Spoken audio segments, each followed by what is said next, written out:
వసంతలత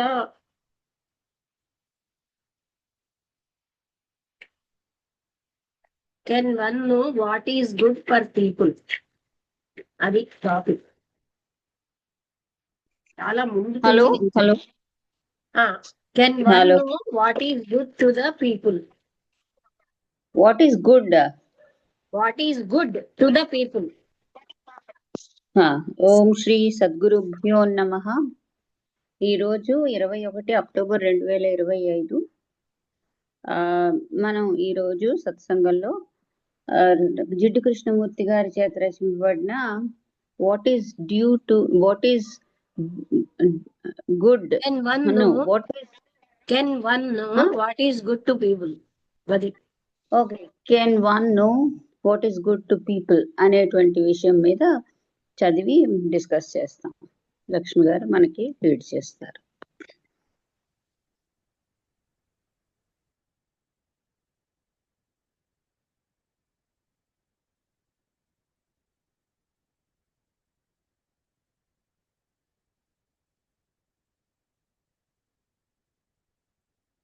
ఆ రూమ్ లో ఎంతో మంది ఉన్నాం మేము.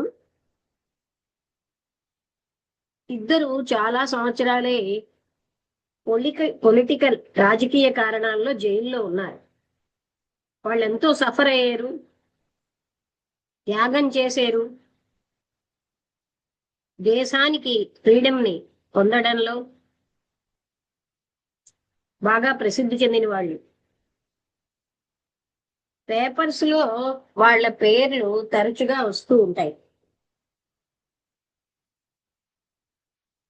వాళ్ళు చాలా మోడెస్ట్ గా, విచిత్రమైనటువంటి ఒక గర్వంతో ఏదో పొందేమని, కీర్తి పొందేమన్న గర్వం వాళ్ళ కళ్ళల్లో ఇంకా ఉన్నాయి. వాళ్ళు బాగా చదువుకున్నారు. వాళ్ళు ఏంటంటే పబ్లిక్ స్పీకింగ్ అలవాటు అయినటువంటి విధంగా చక్కగా ఈజీగా మాట్లాడిస్తున్నారు. ఇంకొక ఆయన ఒక రాజకీయవేత్త. ఆయనకి షార్ప్ గా ఉన్న దృష్టి ఉంది. ఆయన ఒక పెద్ద మనిషి. ఆయనకి ఎన్నో ప్రణాళికలు, స్వయంగా అభివృద్ధి చెందడం మీద కూడా ఆయనకు ఒక కన్ను ఉంది. ఆయన కూడా జైల్లో ఉన్నాడు, అదే రాజకీయ కారణాలతో. ఇప్పుడు ఆయన మంచి పవర్ ఉన్న పొజిషన్ లో ఉన్నాడు. ఆయన యొక్క చూపులు ఎలా ఉన్నాయంటే భరోసాతో పర్పస్ఫుల్ గా ఉన్నాయి. ఆయన ఐడియాస్ ని, మనిషిని మ్యానిపులేట్ చేయగలడు. ఇంకొక ఆయన ఉన్నాడు. ఆయన ప్రాపంచికమైన పొజిషన్స్ ని వదిలేశారు. ఆయనకి మంచి చెయ్యాలని, శక్తి కావాలని గట్టిగా కోరుకుంటున్నాడు. చాలా జ్ఞానం ఉండి, మంచి కొటేషన్స్, ఆయన ఒక చిరునవ్వుతో, అది సహజంగా దయా ఆహ్లాదంతో ఉన్నది. ఇప్పుడు ఆయన ప్రపంచం అంతా ప్రయాణిస్తున్నాడు, మాట్లాడుతూ, అంటే పెర్సుయేట్ అంటే అన్ని తెలుసుకుంటూ, ఫాస్టింగ్, ఆహార తీసుకోకుండా ఉపవాసాలతో, అంటే పట్టుదలతో ఉన్నాడు. ఇద్దరు లేదా ముగ్గురు లేదా నలుగురు ఇతరులు వాళ్ళు కూడా పొలిటికల్ గాను ఆధ్యాత్మికమైన నిచ్చెన ఎక్కాలని, రికగ్నిషన్ లేకపోతే నమ్రతతో ఉన్నదాన్ని ఉద్దేశంలో ఉన్నారు. అంటే గుర్తింపుతో ఉన్నటువంటి ఆధ్యాత్మిక నిచ్చెన, లేకపోతే రాజకీయ నిచ్చెన, లేకపోతే నమ్రతతో ఎక్కాలని ఉన్నారు. ఒక ఆయన మొదలుపెట్టాడు, మీరు యాక్షన్ కి అంత వ్యతిరేకంగా ఎందుకుంటారో నాకు అర్థం కావట్లేదండి. జీవించడం యాక్షనే కదా. యాక్షన్ అన్నది లేకపోతే లైఫ్ అన్నది ఒక స్టాగ్నేషన్ అయిపోతుంది. మాకు సమర్పితమైన ప్రజలు, యాక్షన్ కి సమర్పితమైన ప్రజలు ఉండాలి. సాంఘికమైన, మతపరమైన పద్ధతుల్ని మార్చగలిగేటటువంటి వాళ్ళు, ఇలాంటి దురదృష్టమైన దేశంలో అవి మార్పును చెందించగలిగే వాళ్ళు ఉండాలి. తప్పనిసరిగా మీరేమో నీ సంస్కరణకి వ్యతిరేకులు కాదు కదా.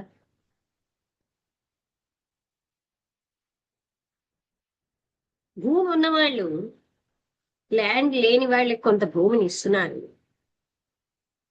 అలాగే గ్రామస్తులకి చదువు నేర్పడం, గ్రామం యొక్క స్థితిని పెంచడం, ఈ క్యాస్ట్ అనే విభాగాలన్నిటినీ బ్రేక్ చేయడం మొదలైనవన్నీ. అంటే సంస్కరణ ఎంత ఎక్కువ అవసరమైనా అది ఇంకా సంస్కరణను అవసరం పడుతుంది. ఒక సంస్కరణ వల్ల ఇంకా ఇతర సంస్కరణలు అవసరం పడతాయి. దానికి అంతు లేదు. మానవుడి ఆలోచన విధానంలో ఒక విప్లవం రావడమే ఇప్పుడు అవసరం. అదేదో ప్యాచ్ వర్క్ లాంటి సంస్కరణలు కావు. మౌలికమైనటువంటి మార్పు మనస్సులో లేకపోతే, మనిషి మనస్సు హృదయంలో లేకపోతే ఈ సంస్కరణ అనేది ఆయన్ని నిద్రించే స్థితిలోకి తీసుకెళ్ళిపోతుంది. ఇంకా ఆయనని తృప్తి పడేటట్టుగా చేస్తుంది. ఇది క్లియర్ ఆబ్వియస్ గా అంటే ఉంది, తప్పనిసరి. అంటే మీ ఉద్దేశం మేము ఏ రకమైన సంస్కరణలు ఉండకూడదనా అని ఇంకొక ఆయన అడిగారు. ఒక రకమైన తీవ్రమైనటువంటి ఆశ్చర్యం. నాకు అనిపిస్తుంది మీరు తప్పుగా అర్థం చేసుకుంటున్నారు అని మరి పెద్ద ఆయన అన్నారు. ఆయన అర్థం ఏంటంటే సంస్కరణ అనేది సంపూర్ణమైన మార్పుని మనిషిలో తేలేదు.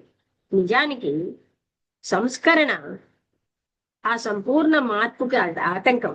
ఎందుకంటే అది మనిషిని నిద్రాణ స్థితిలోకి తీసుకెళ్ళిపోతుంది. ఆయనకి తాత్కాలికమైన తృప్తిని ఇస్తుంది.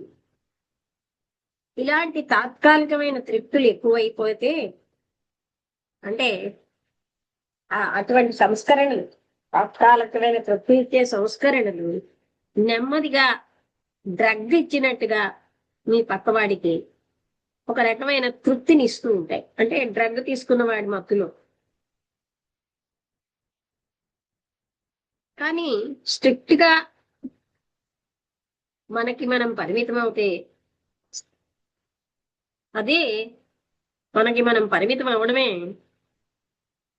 అవసరమైనటువంటి సంస్కరణ. వాలంటరీగా ఇచ్ఛాపూర్వకంగా భూమిని ల్యాండ్ లేని వాళ్ళకి ఇవ్వడం అది సులువే.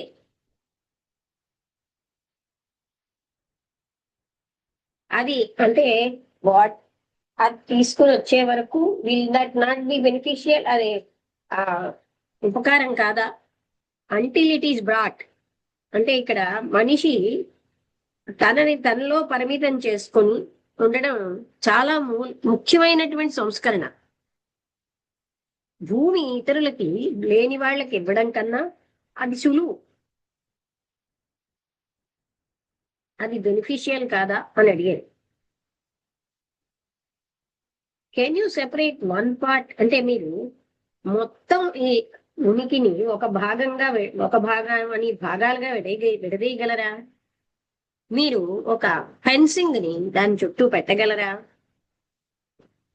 దాని మీద ఏకాగ్రత పెట్టగలరా? ఆ ఫీల్డ్ లో ఇతర భాగాన్ని అంతటినీ ముట్టుకోకుండా ఈ మొత్తం ఫీల్డ్ ఆఫ్ ఎగ్జిస్టెన్స్ అంటే మన ఉనికి అన్న దాన్ని ఎఫెక్ట్ చేయాలంటే మేము అదే ప్లాన్ చేస్తున్నాం. అంటే మేము ప్లాన్ చేసేదంతా ఈ మొత్తం ఫీల్డ్ ఆఫ్ ఎగ్జిస్టెన్స్ ని ప్రభావితం చేయాలి. ఒక సంస్కరణని మేము పొందాక మేము మరొక సంస్కరణకి వెళ్తాం.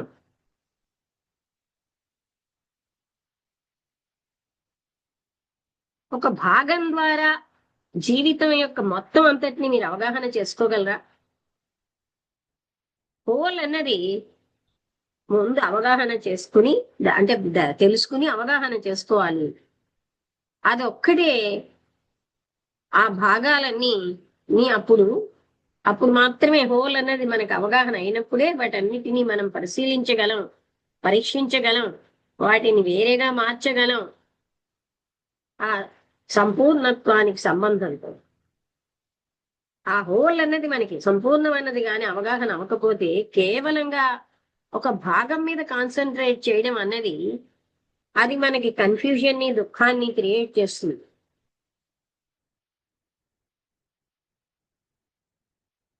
మీరేం చెప్తున్నారు అంటూ ఇంకొక ఆయన తీవ్రంగా మాట్లాడిన ఆయన అంటున్నారు,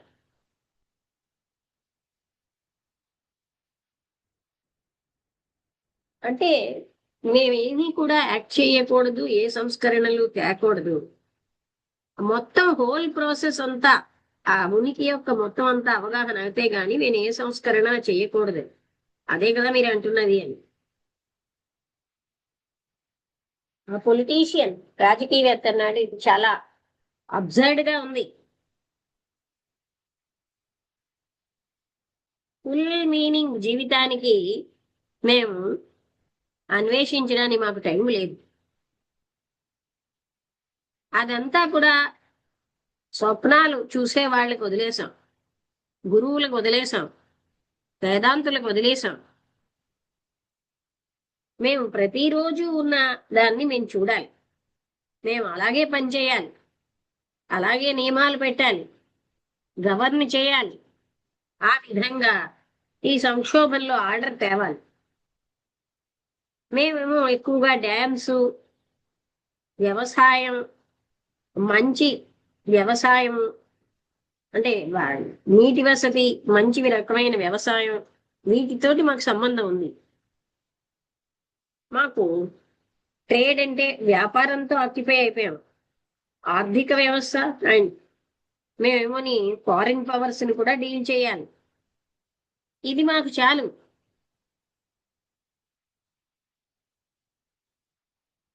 ప్రతినిత్యము మేము చెయ్యగలిగితే పెద్ద ఏమీ కష్టమైన కలామిటీస్ లేకుండా ఉన్నప్పుడు ఇవి ప్రతినిత్యము చేయగలిగితే చాలు. మేము ప్రాక్టికల్ మనుషులం, మా పొజిషన్లో మా బాధ్యతలో మా సమర్థత ఎంతవరకు ఉందో అంతవరకు మేము పని చేయడం, యాక్ట్ చేయడం మనుషుల యొక్క మంచి కోసం చెయ్యాలి మేము. అయితే నేను మిమ్మల్ని అడగొచ్చా, ప్రజలకు ఏది మంచో మీకు ఎలా తెలుసు? మీరు అనుకుంటున్నారు అలాగా, మీరు ఎన్నో రకాలైనటువంటి కన్ఫ్యూషన్స్ తో ఉన్నారు. ఒక దాంతో మొదలెడితే మీకున్నది కానీ ఇంకొకరి విషయంలో కానీ ఈ థింకింగ్ అంతా ఆగిపోతుంది. కామ్గా మనం ఊహించింది మీకు తెలిసినది ఇతరులు మిమ్మల్ని గొప్ప దుఃఖానికి, ఒకరోజు మీకు ఒకే పూట భోజనం అనేది ఏంటంటే, అంటే the calm assumption that you know, మీకేం తెలుసు అంటే, and the other does not, మీకు తెలుసు ఇతరులకు తెలియదు, అది ఏం చేస్తుంది, ఇంకా ఎక్కువ దుఃఖానికి దారితీస్తుంది. అంటే ఒకరోజు ఒక పూట భోజనం కంటే ఉన్న దుఃఖం కంటే ఇది ఇంకా ఎక్కువ దుఃఖం. It is the vanity of conclusions, అంటే గొప్పలు అనమాట. కన్క్లూషన్స్ యొక్క వ్యానిటీ అంటే షోవర్త్. దాని వలన మనిషిని మనం స్వార్థానికి వాడుతున్నాం. మన ఆతురతతో పని చేయాలని మనుషుల మంచి కోసం మనం ఏమోని చాలా హాని చేస్తున్నాం అన్నారు.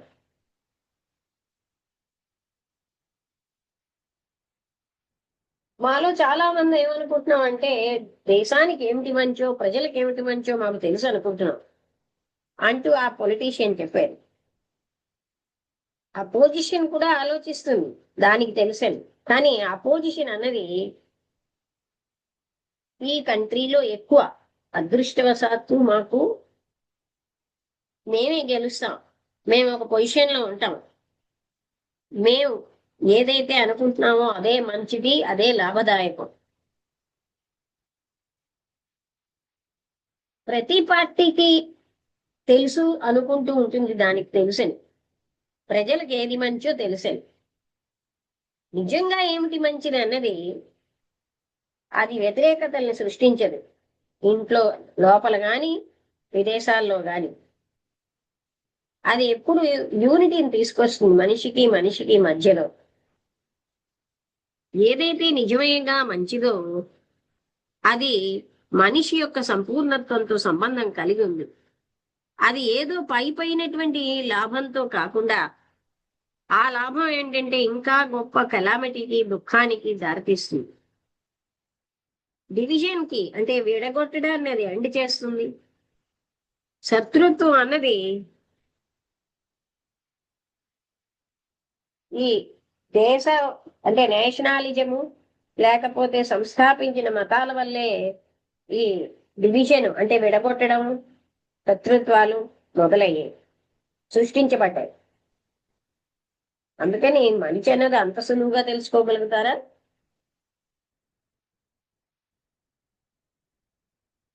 ఏదైతే మంచిదో అవన్నీ నేను దృష్టిలో పెట్టుకుంటే నాకు మేము ఎక్కడికి ఏమీ చేయలేము. మేమేమో అప్పుడు ఏ పని చేయలేము.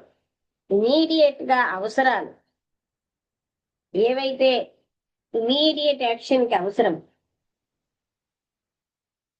ఆ యాక్షన్ అనేది మార్జినల్ కన్ఫ్యూషన్ తెచ్చిపెట్టినా అంటూ ఆ పొలిటీషియన్ ఆన్సర్ చెప్పాడు. మాకు ఎక్కువ ఆలోచించే టైం లేదు, ఏది ఫిలాసఫైజ్ చేసే టైము లేదు. మాలో చాలా మంది పొద్దున్న నుంచి చాలా బిజీగా ఉంటారు, రాత్రి లేట్ నైట్ వరకు. మేము వెనక్కి కూర్చుని డీప్ గా ఉన్నటువంటి కన్సిడరేషన్ ని we literally cannot afford the sorry back to consider the full meaning of each and every action. అంటే ప్రతి యాక్షన్ కి ఫుల్ మీనింగ్ ని మాకు చేసేదానికి మేము చెయ్యలేము. అలాగా అంటే ఆ తీరుబడిగా కూర్చుని అది తెలుసుకోలేము.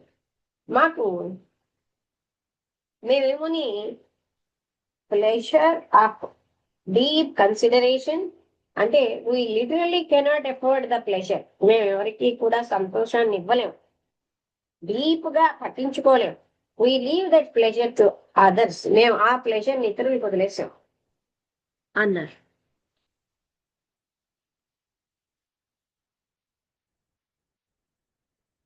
Sir, you appear to be suggesting, అందులో ఒక ఆయన చెప్తున్నారు, మీరు ఏదో మాకు సలహా ఇస్తున్నట్టున్నాడు. ఇంతవరకు ఆయన సైలెంట్ గా కూర్చున్న ఆయన అన్నట్టు, ఒక మంచి పని చెయ్యడానికి ముందు మీరు చాలాసేపు సైలెంట్ గా ఉన్న ఆయన అంటున్నారు, మేము ఏదైనా సరే మంచి పని మేము అనుకున్నది చేయడానికి ముందు మేము ఫుల్గా ఆలోచించాలి ఆ పని యొక్క ప్రాముఖ్యతను. అది బయటికి లాభదాయకంగా కనబడుతున్నా అటువంటి యాక్ట్ అన్నది అంటే అది కృష్ణమూర్తి గారు you appear to be suggesting side one of those అన్నాక అప్పుడు కృష్ణమూర్తి గారు అంటున్నాడు, we perform what we assume to be a good act. ఏదైతే మేము మంచి అనుకుంటున్నామో అదే చేస్తున్నాం. మేము సంపూర్ణంగా దాని ప్రాముఖ్యతని గుర్తిస్తున్నాం. ఈవెన్ దో సీమింగ్లీ బెనిఫిషియల్, బయటికి కనబడడానికి ఎంతో లాభదాయకంగా కనిపించినా అలాంటి పని అన్నది గొప్ప దుఃఖాన్ని భవిష్యత్తులో తెస్తుంది. అయితే అంత లోతైన ఇన్సైట్ ఉండడం అన్నది సంభవమేనా మా పనుల్లో? At the moment of action, పని చేసే సమయంలో మాకు ఆ అంతర్దృష్టి ఉన్నదని మేము అనుకుంటున్నాం. ఆ తర్వాత మేము అక్కడ ఉన్నటువంటి అంధత్వాన్ని తెలుసుకుంటున్నాం. మేము పని చేసేటప్పుడు చాలా ఆసక్తితో ఉంటాం.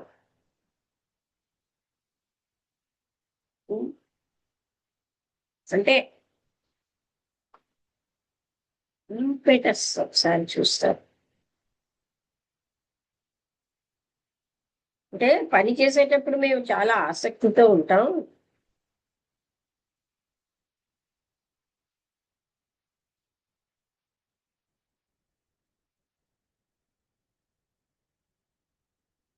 ఆవేశపూరితంగా ఉంటాం.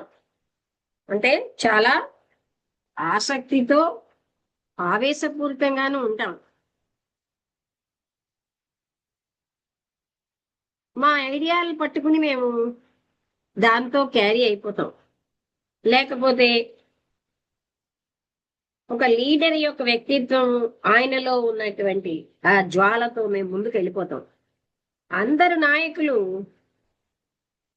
బ్రూటల్ గా ఉన్న క్రూరుడైన రాజు దగ్గర నుంచి చాలా రిలీజియస్ గా ఉన్నటువంటి రాజకీయవేత్త వరకు అందరూ ఏం చెప్తారంటే మనుషుల మంచికే మేము పనిచేస్తున్నాం. వాళ్ళందరూ కూడా సమాధికి తీసుకెళ్ళిపోతున్నారు. మేము ఏదైనా వాళ్ళ ప్రభావానికి లోనవుతున్నాం. అంటే ఏదైనా మనం అందరం వాళ్ళని ఫాలో అవుతున్నాం. మీరు కూడా అలాంటి ఒక లీడర్తో ప్రభావితం అవ్వలేదా? ఆయన బతికుండకపోవచ్చు, కానీ మీరు ఇంకా ఆలోచిస్తున్నారు. ఆయన యొక్క ఏంటేంటి శాంక్షన్ చేశాడో ఫార్ములాస్, వాటి ప్రకారం మీరు జీవిస్తున్నారు, ఆయన జీవించే పద్ధతి ప్రకారం. లేకపోతే ఒక ఇంకా ఈ మధ్యనే ఉన్న లీడర్ వల్లేనా మీరు ప్రభావితం అయ్యి ఉంటారు. అందువలన మనం ఒక లీడర్ నుంచి ఇంకొకరి దగ్గరికి మన యొక్క సదుపాయానికి వీలుగా, లేకపోతే ఒక బెటర్ లీడర్ నుంచి ఇంకా గ్రేటర్ వాగ్దానం చెప్పేటటువంటి మంచి అనేది అలాంటి వాళ్ళకి మా యొక్క ఆసక్తిలో ఇతరుల్ని మేము మా యొక్క నమ్మకాలు అనే వాటిలో తీసుకొస్తున్నాం. వాళ్ళు కూడా తరచుగా అందులో ఉండిపోతారు, ఆ వలయంలో.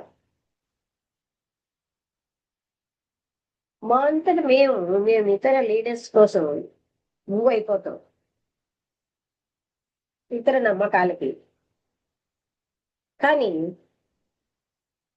ఏదైతే మంచిదో అన్ని ప్రభావాలకి అది లేకుండా ఉంటుంది. కంపల్షను, సదుపాయం, ఏ పనైనా మంచిది కానిది అతని కన్ఫ్యూజన్ ని, దుఃఖాన్ని తెచ్చిపెడుతుంది.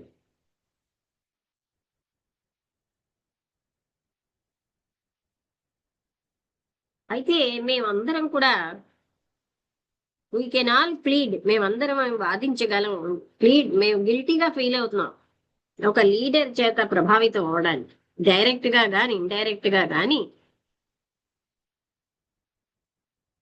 అని లాస్ట్ స్పీకర్ అన్నారు. కానీ మా సమస్య ఇదే, ఏమిటంటే మేము ఎన్నో లాభాలు సంఘం నుంచి పొందుతున్నాం అని గ్రహించాక మా మా వంతు మేమేమి తప్పు ఇస్తున్నాం ఎక్కడ. సో అండ్ సీయింగ్, ఎక్కడ పడితే అక్కడ దుఃఖం చూస్తున్నాం. మాకేమనిపించిందంటే మాకు ఒక బాధ్యత సంఘం పట్ల ఉంది. మేము ఏదో ఒక రకమైనది ఆ అనంతమైన దుఃఖాన్ని తొలగించడానికి చెయ్యాలి. మాలో చాలా మంది వాళ్ళు ఎంత సిన్సియర్ గా ఉన్నా ఏం ఫీల్ అవుతారంటే వాళ్ళు అందులో మునిగిపోయినాయి. అందుకే మేము ఫాలో అవుతున్నాం. Something relieve this unending misery, అనంతమైన దుఃఖాన్ని వీ మస్ట్ డూ సంథింగ్. ఈ అనంతమైన దుఃఖాన్ని తీసేయడానికి ఏదో మేము చెయ్యాలి. మాలో చాలా మంది మేమేమో ఎవరో ఒకరిని మంచి పర్సనాలిటీని పాటిస్తాం. ఆయన అర్పించినటువంటి జీవితం, ఆయన యొక్క నిజాయితీ, ఆయనకు ఉన్నటువంటి జీవంతమైన ఆలోచనలు, పనులు, అవి మమ్మల్ని చాలా ఎక్కువగా ప్రభావితం చేస్తున్నాయి. రకరకాల మార్గాల్లో మేము ఆయన యొక్క ఫాలోయర్స్ అయిపోయాం. ఆయన ప్రభావంతో మేము పట్టుబడిపోయాం మా యాక్షన్లో. అది మనిషి లిబరేషన్ కావచ్చు,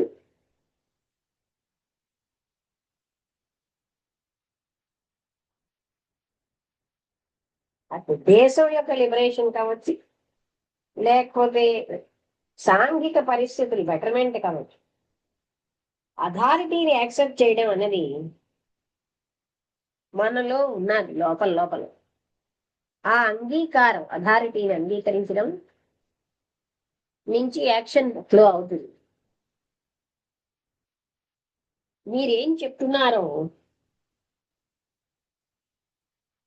మాకు అలవాటైన దానికి వ్యతిరేకంగా ఉంది. అది మాకు ఏది మేము జడ్జి చేయలేం, దాని ప్రకారం యాక్ట్ చేయలేం. మా కష్టాన్ని మీకు అర్థమైనట్టు అనుకుంటాను. ఇది కొంచెం పెద్ద చాప్టరా, ఇంకా కొంచెమే.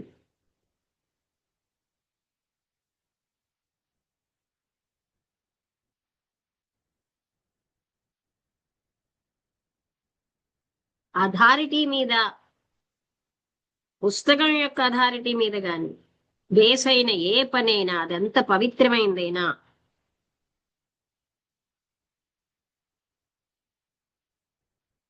అథారిటీ ఆఫ్ ఏ వ్యక్తి యొక్క అథారిటీ అవ్వచ్చు, ఎంత గొప్పదైనా, ఎంత సెయింట్లీగా ఉన్నా, అది ఆలోచన రహితమైన పని. అది తప్పనిసరిగా కన్ఫ్యూజన్ని, దుఃఖాన్ని తెస్తుంది.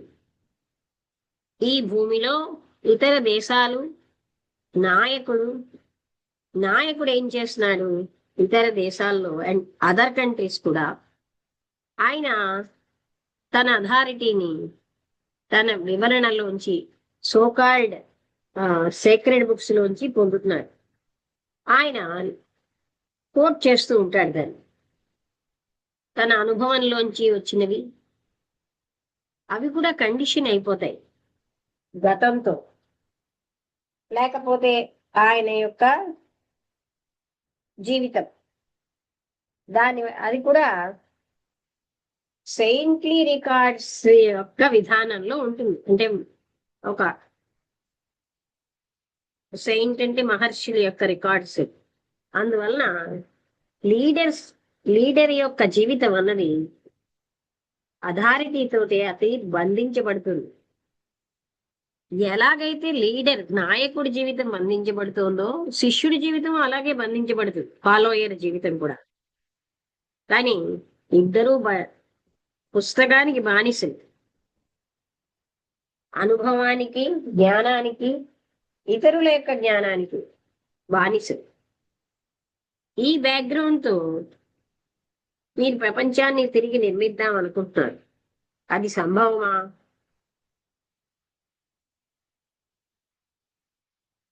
లేకపోతే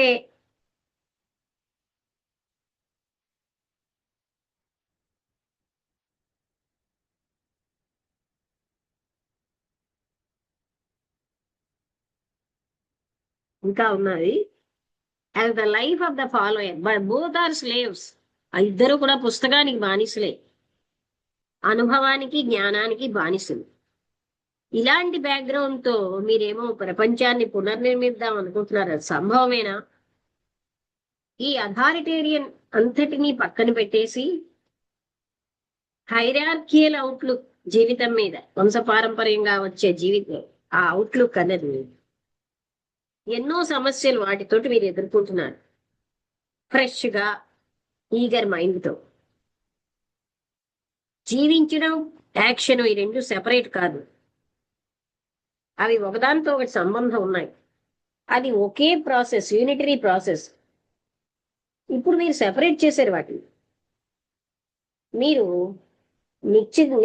రోజు జీవించిన ఆలోచనలతో, పనులతో, అది యాక్షన్ కంటే డిఫరెంట్ అంటున్నారు. అదే ప్రపంచాన్ని మారుస్తుంది అంటున్నారు. అవును, అంటే దట్ ఈస్ సో అంటూ ఆ లాస్ట్ స్పీకర్ చెప్పినారు. అథారిటీ అనే యోక్తిని మేము ఏ విధంగా తీసిపారేయగలమండి? సాంప్రదాయం అన్నదాన్ని, అది మేము ఇష్టపూర్వకంగా, సంతోషంగా అంగీకరించాం చిన్నప్పటి నుంచి. అది మా ఎప్పటి నుంచో, అంటే ఆ సాంప్రదాయం అనేది మా జీవితంలో భాగం. మీరు వచ్చి మీకు చెప్తున్నారు ఇవన్నీ పక్కన పెట్టింది, మా మీద మమ్మల్ని ఆధారపడమని. నేను విన్నదంతా చదివిందంతా ఏంటంటే ఆత్మ కూడా శాశ్వతమైంది కాదని. అందువలన ఎందుకు మనం కన్ఫ్యూజ్ అవుతున్నాం? You can see why we are confuse.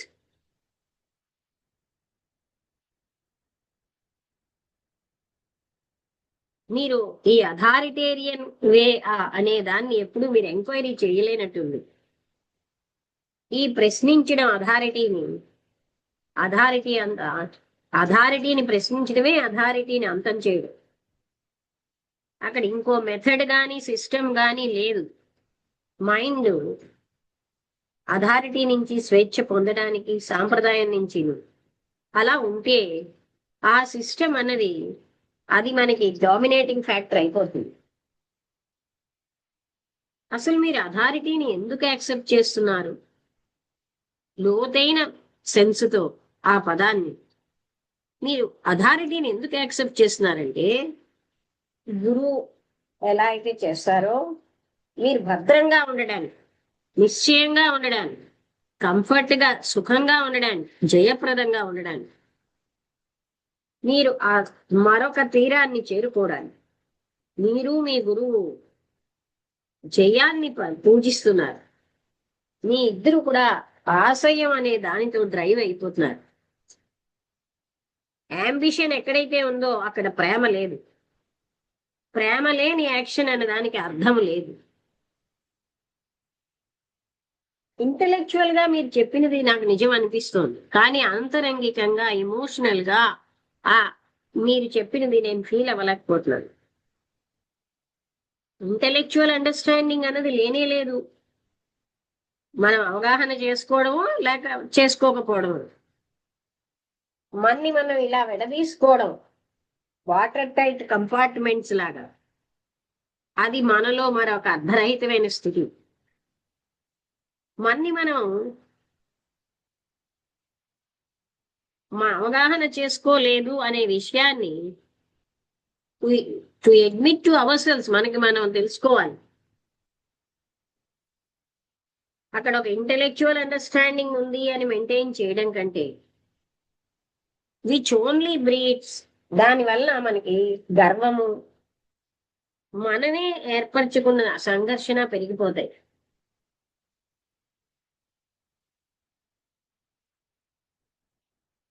మేము మీ సమయాన్ని ఎక్కువ తీసుకున్నాం, మేము ఇంకొకసారి మళ్ళీ రావడానికి మీరు ఒప్పుకుంటారనుకుంటాను అని చెప్పారు. అంటే అర్థమైందా ఇది? Can one know what is good for the people? Vasanthalatha, నీకు అర్థమైతే చెప్పు. కొంచెం క్లారిటీ లేదు లక్ష్మి. ఒక్కటే నాకు చెప్తున్నారంటే వాట్ ఈస్ గుడ్ అనేది మీకు తెలుసా? ప్రజలకి ఏది మంచో అదిను. రెండోది హోల్ అన్నది తెలియకుండా ఒక పార్ట్ని పట్టుకుని హోల్ని అవగాహన చేసుకోలేదు. హోల్ తెలిసాక ఆ పార్ట్ని మనం ప్రతి పార్ట్ని అవగాహన చేసుకోగలం. అంటే జీవితం యొక్క ఉనికి యొక్క సంపూర్ణత్వాన్ని అవగాహన చేసుకుంటే అప్పుడు మనం ఏమైనా చేయగలం. కానీ ఒక పార్ట్ తోటి మనం అలాగే ఒక రిఫార్మ్కి ఫర్దర్ రిఫార్మ్ అవసరం పడుతూనే ఉంటుంది. అది ఇక్కడ అంటే ఇప్పుడు ఒక రిఫార్మ్ చేస్తే దానికి ఇంకొక రిఫార్మ్, మరొక రిఫార్మ్, అంటే అలాగా. అయితే ఇప్పుడు ఏంటంటే నేను చెప్తున్నది ఏంటంటే మనం కండిషన్ అయిపోతున్నాము మనకు ఉన్నటువంటి ఆ ట్రెడిషన్, సాంప్రదాయంతో, అలాగే ఇలా వీటన్నిటితోటి. అంటే ఇలాగా అంటే వీళ్ళకి ఎందుకంటే ఆయన ఏంటంటే మన ఇంటర్నల్ గా ఉన్న తత్వానికి తీసుకెళ్తున్నారు. వీళ్ళు ఏంటంటే పై నుంచి చూస్తున్నారు. అందుకని చెప్పి అదేంటి ఏమీ రిఫర్మేషన్ లేకుండా ఎలాగా అలాగ మాట్లాడుతున్నారు. అసలు రిఫర్మేషన్ అన్నది సంపూర్ణంగా అవగాహన చేసుకుంటే అప్పుడు లోపల అది మొదలవుతుంది. తనకి తాను అవగాహన అవ్వకుండా మీరు అవగాహన అవ్వలేరని కూడా మీకు తెలియలేదన్నారు. అర్థమైందా? ఇప్పుడు అర్థమైందా? అంటే నాకు అంటే మనం అవగాహన చేసుకోకుండా రిఫర్మేషన్ ఎలాగా? అంటే ఇప్పుడు ఈ రాజకీయ నాయకులందరూ మిగతా అంటే పీపుల్ కి ఏమిటి అవసరం, ఏమిటి గుడ్ అని ఆలోచిస్తున్నారు తప్ప సొంతంగా తనకు తను తెలుసుకోవడం ఈ విషయం మీద, లేకపోతే మనుషుల్లో సంపూర్ణమైనటువంటి పరివర్తన తీసుకురావాలి అనే విషయం కాకుండా ఉత్తి మీద మీద పథకాలు, అంటే ఏదో ఫుడ్ అని, క్లోత్స్ అని, షెల్టర్ అని, ఏవో ఇలాంటి విషయాల మీద సంక్షేమ పథకాలు తీసుకొస్తారు. దానివల్ల వాళ్ళకి అంత అంటే అని ఏదో ఎక్కువ కొంచెమే చేస్తున్నారు. లాభం